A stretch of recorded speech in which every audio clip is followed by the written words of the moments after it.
Imagine you're back in 6th grade gym class, standing outside on the playground, feeling the heat emanating upwards from the hot black asphalt. You're anxiously awaiting to be picked for a kickball team. One captain's over there, and the other one is over there. And you're standing in the middle of all the kids, and you're just hoping, praying that today is that magical day that you're not picked last. So you hear, I'll take Barbara, I'll take James, I'll take Madeline, I'll take Jack, I'll take Brian, I'll take Karen. And there you are, standing alone. You shift your gaze from your feet up to the two captains who are staring at you, both saying without a word, I don't want her. This is me.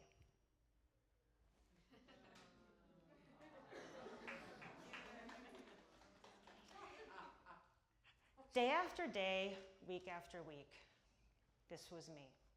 I didn't have any friends. I was actually picked on. I was even extorted by a boy named John. I had to buy him a pack of grape bubble yum every Friday. Or he would, grape bubble yum every Friday, or he would beat me up. So every Thursday, I would have to ask my dad to take me to Walgreens to buy this pack of gum for me, without revealing the true reason I needed it. And one time, I even stole a pack of gum and got caught. This was how desperate I was as a result of my social exclusion. So exclusion is a problem everywhere, at every age, at home, at work, with friends. What about you? Maybe your coworkers didn't include you in a big project that made your department look good.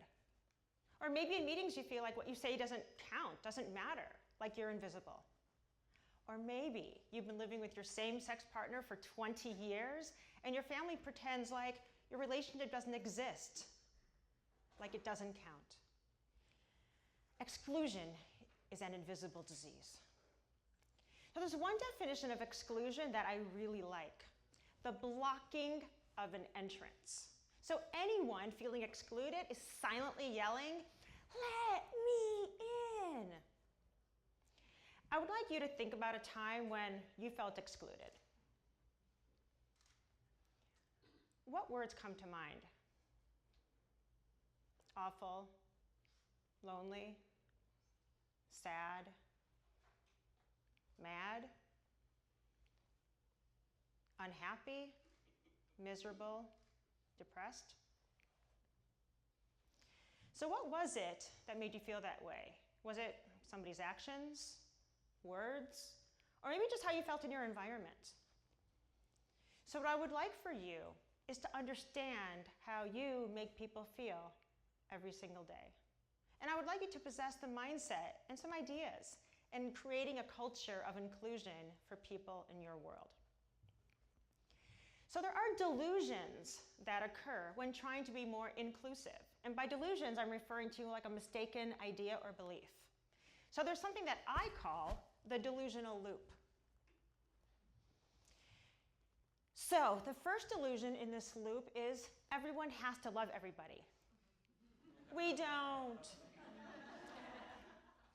We don't have to be best friends, vote the same way, or even like the same musicals.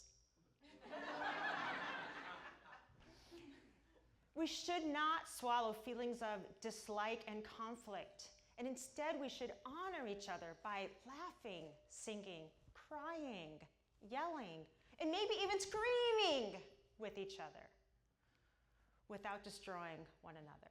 So the next delusion in this loop is everyone has to be happy all the time. So recently, I was stalking my 13-year-old daughter's Instagram feed. This is true. I came across a message from one of her friends. Her friend had posted an inappropriate word that started with the letter F. So my child responded with the same word. I know. Well, this was a deal breaker, okay? Instagram was removed from her phone, and so if my husband and I were concerned about our daughter being happy and satisfied all the time, then we would have retracted that punishment, right? Because she was clearly unhappy with us. So sometimes we have to make difficult decisions and have difficult conversations, but as long as we are respectful, we are upholding inclusion. So the last delusion in this loop is that friendship equals inclusion. So friendship happens organically, between people, and we can include those around us without being best friends. So you see this delusional loop? So sometimes we get caught in this loop, and we don't even know we're in this loop. So we need to break these patterns of delusion in order to prevent the spread of exclusion. Okay, so you're probably asking well, what are you talking about? Well, let's talk about some evidence, okay? So, can the effects of exclusion be measured, be quantified? Is there scientific data that says that exclusion harms us? There is. So, you remember Maslow, hierarchy of needs? So, Matthew Lieberman, a UCLA neuroscientist, he proposed that, if you remember his model, he says that physical needs start at the bottom and they go up the ladder towards self-actualization at the top, right? So in this model, social needs sit in the middle, right? So Matthew Lieberman, he says that social needs and feeling hungry activate the similar neural responses in the brain. So really, social needs should be where? There, right? It's very, very powerful. So he actually thinks that Maslow's hierarchy of needs theory is wrong. I know. Okay, so somebody else? Naomi Eisenberger, another leading UCLA neuroscientist, wanted to understand what goes on in the brain when feeling excluded. Okay, so she designed an experiment using a functional MRI machine to scan people's brains during a game called Cyberball. So let me show you Cyberball. So it's a very fancy game, colorful. I know. So there aren't any fancy graphics, customizable characters, or anything fancy. So it's just 3 people throwing a ball. So you are the one on the bottom there with just the hand, okay? So the game goes on, you're tossing the ball to each other, and after a little while, look what happens.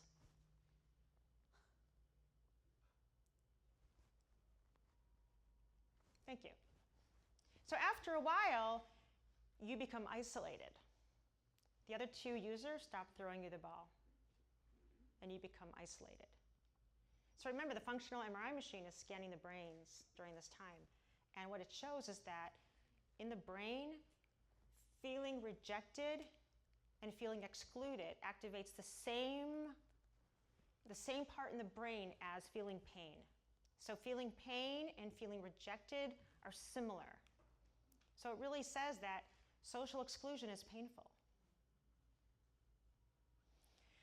So exclusion is bad socially, we know that. But exclusion is also really bad for business. MGM Resorts International, a world-renowned hospitality company, intentionally fosters a culture of inclusion among approximately 62,000 employees. Why? Because they realize that it improves the guest experience. And something I learned in one of their diversity trainings is a simple saying from the northern natal tribes of South Africa. And it goes like this: Sawubona. And it literally means, I see you. As if to say, I respect and acknowledge you for who you are. I love it. In response, they say, Sikona, which literally means, I am here. As if to say, when you see me, you bring me into existence. We're going to practice. Are you ready? This is exciting. I'm going to say Sawubona, and you're going to say Sikona. Got it? All right. Sawubona. Sikona. That's pretty good. Let's do it again. Sawubona. Sikona. That was fantastic. So, when was the last time you were really seen? When was the last time you saw one of your coworkers? Or your daughter? Or your husband? Or your sister? Or your significant other? So when people feel seen, they're more engaged, and they're happier, and they're more productive. So, do you remember Invisible Me on the playground? Well, Invisible Me eventually went to high school. So a couple months into high school, I found out about the girls' soccer team, and I tried out. And guess what? I made it. Oh, but there's more. But guess what? I got to wear a uniform and be part of a team. Oh, but there's more. But guess what?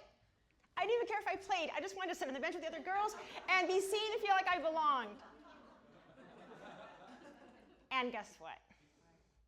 I wasn't invisible anymore. So I promised you some ideas for creating a culture of inclusion. The first one is my favorite. It's listen with intent. Listen with intent. Put down your phone, even if it requires medication. Look up. Be present. So when we're talking to somebody, we're like chomping at the bit for them to finish because we want to tell our story, right? You went to Paris? I went there twice. You were sick? I was sicker. Your dog needs knee surgery? My sister's neighbor's dog had surgery on both knees. So listen with no intent of responding. It behooves us to be present. So we have listening with intent. How about meaning what you say? Okay, how many times a day do you say to somebody, hi, how are you? And you keep walking. I mean, it's just gone. I recently took a week, this is a true statement. I recently took a week and counted the number of times people said to me, hi, how are you? I counted 9 times in one day. Okay, that was the average. So did any of those 9 people want to know how I was? That would be no. Well, I don't know, but they didn't stick around for an answer, so I don't really think so. So see people, and like my friends in Africa, bring people into existence. So the third idea is be genuinely interested in other people. Okay, Dale Carnegie's 4th principle for enhancing communications. My dad had this gift. When he would ask people questions about their career, their life, their family, his eyes would actually shine when asking them questions. And they would even shine more, even brighter, when listening to their responses. My dad also taught me how to give a genuine compliment. A compliment has to be random and sincere. And the only way to give a good compliment is you have to be paying attention. If you're not paying attention, how can you give a compliment, right? Okay, so we have listening with intent, meaning what you say, being genuinely interested in other people, and the fourth one is making people feel like they belong and are simultaneously unique. Okay, I've got to do this for like 24 years because I've been teaching English as a second language, again, since 1994. And I teach people English to be able to be more confident in their careers, improve their jobs in their careers, and help them be more confident, more connected, and more included. I'd like to tell you about Zoran, one of my students, back in 1995. He was a casino porter, like a janitor, at Caesar's Palace. So one of my friends from Chicago came into town, and we were walking through Caesar's Palace, and she's like looking at all the Roman statues and the clanking of the slot machines, and all of a sudden she hears me yell, Zoran, dobar dan, kako si? That means good afternoon, how are you, in Bosnian language. So we walk over, talk to Zoran for a couple of minutes, and we're chit-chatting, and then we go away, and about 10 minutes later, she said to me, Ronna, I didn't even notice Zoran. He was kind of like invisible to me. So exclusion isn't always seen, but it's felt. Exclusion is an invisible disease. But what I didn't tell you yet is as I was walking away from Zoran, I looked over and he was standing like 2 inches taller with a big grin on his face. how do you think that impacted him the rest of his workday? And how do you think that impacted him at home when he got home with his friends and family that night? You see, if we just take 30 seconds out of our day to acknowledge, compliment, or include someone, that alone can ripple and affect so many more people. So I'd like us to make a commitment today, all 100 of us, make a commitment today to, I talked about those 9 people earlier that said, hi, how are you, and kept walking. How about the next 9 people that you see? The next 9 people that you see, you bring them into existence in some way. Maybe you're listening with intent. Maybe you're meaning what you say. Maybe you're being genuinely interested in what they say. Maybe you're making them feel like they belong and simultaneously unique. So I believe that if you did this, every single one of you did that to the next 9 people, we could change the world. One sawabona, one compliment at a time. And in closing, I want to leave you with one more sawabona. Are you guys ready? All right, sawabona.